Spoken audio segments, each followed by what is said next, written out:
अनहोनी फाइल्स को like, share और सब्सक्राइब करें। दुनिया में कुछ रहस्य ऐसे होते हैं जिनका सच सामने आते ही रूह कांप जाती है। रूस के यूराल पहाड़, खूबसूरत लेकिन जानलेवा। यहीं दफन है 1959 का वो खौफनाक सच। मिलिए इगोर और उनकी टीम से, नौजवान अनुभवी हाइकर्स। 23 जनवरी 1959 वो शहर की रोशनी छोड़कर उस अंधेरे वीराने की तरफ बढ़ चले। शुरुआत के दिन अच्छे बीते, हंसी मजाक और जोश, सब कुछ प्लान के मुताबिक चल रहा था। लेकिन 1 फरवरी को वो खोलत स्याखल पहुंचे।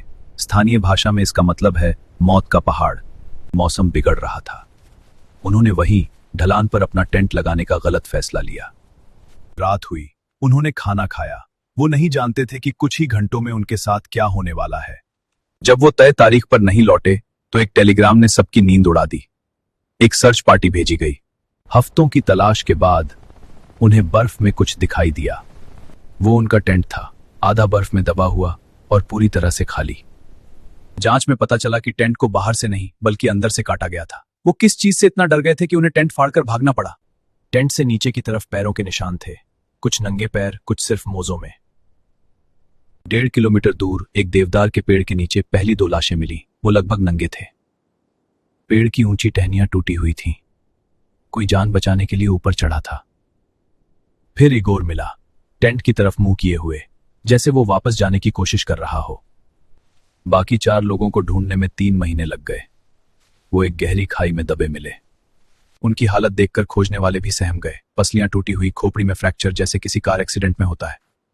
लेकिन सबसे खौफनाक बात, ल्यूडमिला की जीभ और आंखें गायब थीं। ये कैसे हो सकता था? और फिर उनकी कपड़ों पर रेडिएशन के निशान मिले। एक वीरान पहाड़ पर रेडिएशन कहां से आया?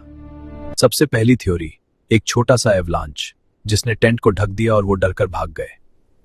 दूसरी थ्योरी, कोई सीक्रेट मिलिट्री टेस्ट। उस रात वहां आसमान में नारंगी रंग के गोले देखे गए थे।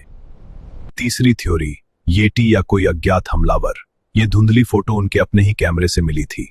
सरकार ने कह दिया कि मौत का कारण एक अकाट्य प्राकृतिक शक्ति थी और फाइल बंद कर दी गई। आज तक कोई नहीं जानता कि उस रात उस पहाड़ पर क्या हुआ था। सच बर्फ के नीचे ही दफन रह गया। ये उनकी आखिरी तस्वीर थी, नौजवान चेहरे जो अब सिर्फ यादों में हैं। वहां एक स्मारक है जो उनकी याद दिलाता है, और उस रहस्य की भी जो कभी सुलझ नहीं पाया।